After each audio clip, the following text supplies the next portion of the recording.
In this tutorial I will show you how to create this images and how to add motion on images for free. Open your browser. Search for bing.com.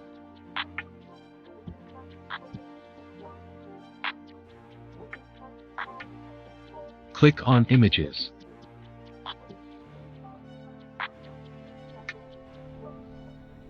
Click on Create.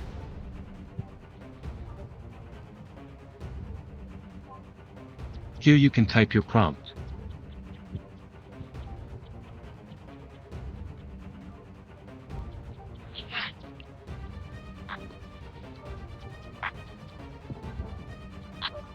Click on Create button.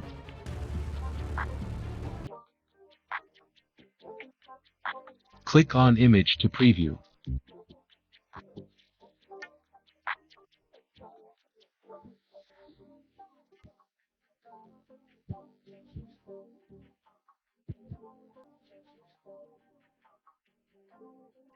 If you want to download this, simply click on Download here, and you will get image without any watermark.